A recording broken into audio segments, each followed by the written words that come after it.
Yo, what's going on, everybody?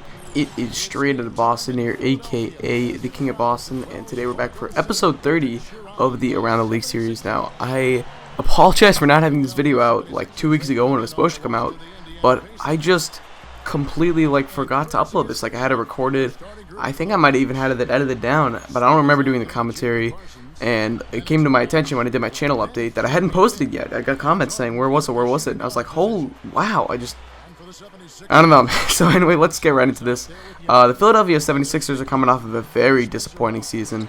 Head coach Doug Collins just recently resigned, continuing his streak of never coaching a team for more than 3 seasons. Congratulations to you, Doug Collins. I think he's a terrible coach, and I think that hopefully they can sign somebody who will be there for the long term, because I think 3-year type of head coaches aren't ones that you want to be coaching a young NBA team with a little bit of potential like the Philadelphia 76ers. So anyway, getting to the 76ers, I think this is a decent team. They certainly missed Andrew Bynum this year.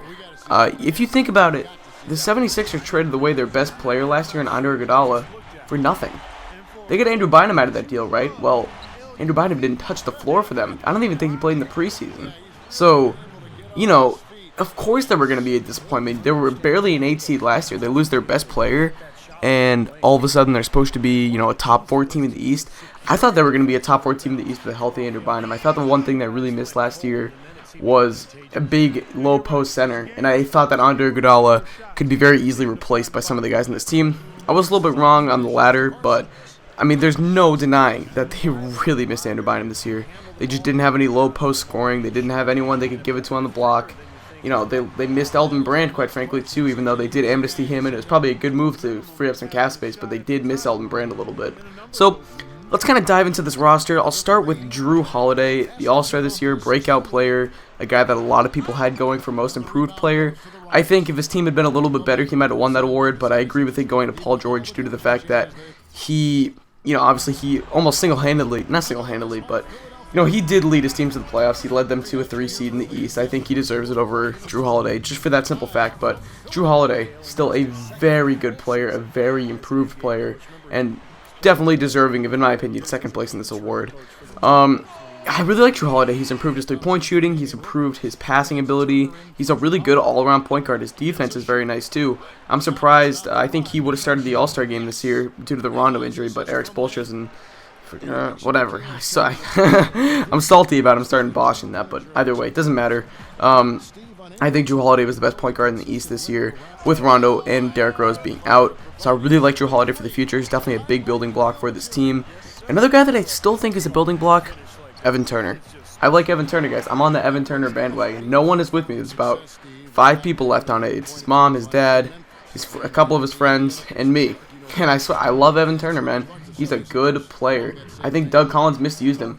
Evan Turner's not a 3. He's not a small forward. He's not big enough to defend small forwards. He's only 6'7", so he's a little bit undersized for the position. He was a point guard in college. How do you move a guy to the small forward in the NBA? That doesn't make any sense to me. I think that was silly. They should have kept him at the shooting guard, run him at point guard in your second unit, if he has the energy to kind of play in the second unit. I mean, I like Evan Turner's per 36-minute averages this year were pretty good. They were pretty much on par with the first couple years. I still think that, I don't know if he's ever going to be that number 2 pick. He'll never be John Wall, I don't think. Yeah, they definitely, I think, is going to turn out to be a bust in terms of, I don't think he's going to be worth the number 2 pick in that draft. But, in my opinion, I think he's still a good player. He's a good scorer. He's improved his outside shot. Although the one thing he needs to do is stop trying to shoot threes. He's only, I think he shot 36 or 37% this year. I think if he just continues to do what he did in college, drive his way to the basket, especially if he plays the 2, he can take advantage of smaller defenders. I think that's what they got to do. He's got to stop trying to be an outside jump shooter. If his mid-range is there, that's great, but stop shooting threes, get in the lane, get to the hoop. It's the same thing I'm trying to, I wish Jeff Green would do, although Jeff Green's 3-point shooting has been much improved this season. But anyway, he's a good rebounder and a good passer. He can get 5 assists, 5 rebounds a game. I still think he can be a good player. I think he can be a Nicholas Batum type, but worse at defending almost. Like a 15, 5 and 5 type of guy, but just not the defender that Nicholas Batum is. I do think that. And if you're 6'7", you're playing shooting guard, then and you're reasonably quick and athletic, you can play pretty good defense. Honestly, it doesn't take much if you're 6'7" playing shooting guard to play decent defense. So anyway, I do like Evan Turner for the future. I think they should hold on to him. I don't think it's time to give up on him. I know he's inconsistent as hell, but I still have faith in Evan Turner. So the rest of this roster is built of some guys that I'm really not sure what the Sixers plan on doing with them in the future. You got Thaddeus Young. He's been around for forever, it seems like. He's been around for a little bit. I think this is his 6th year, and that's insane. But anyway, Thaddeus Young is he's a small forward in a power forward's body. And I don't really like him at the power forward. I liked him more at the 3, but he's not quick enough to play the 3, so he's really a tweener, and that's what cost him. So I don't really know what they're going to do with Thaddeus Young in the future. I thought he was going to be Iggy's replacement at the 3, but I don't know, man. We'll see what they do with him. I do like Thaddeus Young, but I just don't know where he fits in the NBA, quite frankly. And as for Andrew Bynum, I'll talk about him for 1 sec as to whether the Sixers should re-sign him or not. I think the only way any team should give Andrew Bynum a contract is a 1-year contract. Give him 1 year, give him whatever money he wants, and give him 1 year though. That way you're not locked into a long-term deal. You can afford, especially if you're a team like the Sixers, you can afford to have a losing season due to the fact that Bynum is out. I've seen a team like the Celtics, and I know the Celtics don't have the cap room to do this, but let's say the Celtics did get Bynum.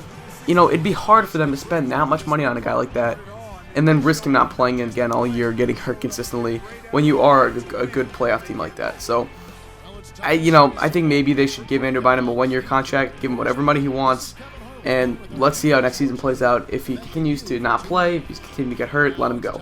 Because I like Andrew Bynum. I'm a huge Andrew Bynum fan. But with the knees, man, it's just hard. As for the rest of the guys in this team, I like Damian Wilkins, even though he's pretty old. Their right is solid. He's never going to be anything more than a role player, but he's solid. Nick Young is a volume scorer at times. I think every team could use a guy like Nick Young on their bench, as long as you can kind of contain him with a smart head coach. Jason Richardson, old savvy veteran on a disgusting contract.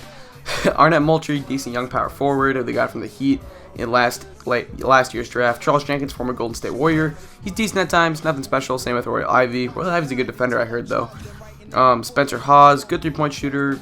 Don't really see him fitting into the future. Same thing with Roy Allen and Kwame Brown. It stinks that they gave up Nikola Vucevic too, because, honestly, they could have used Vucevic this year. But anyway, that's alright. So anyway, that's pretty much going to wrap up this video for me. As for this team, I think they still are young with some potential. They have a big offseason coming up with them, though. They need to find a good coach who can be there for the future, and they need to kind of decide what they want to do with guys like Thaddeus Young and Evan Turner. So anyway, that's going to wrap up this video for me. Thank you guys for watching. Hope you did enjoy, and so I'm out. Peace.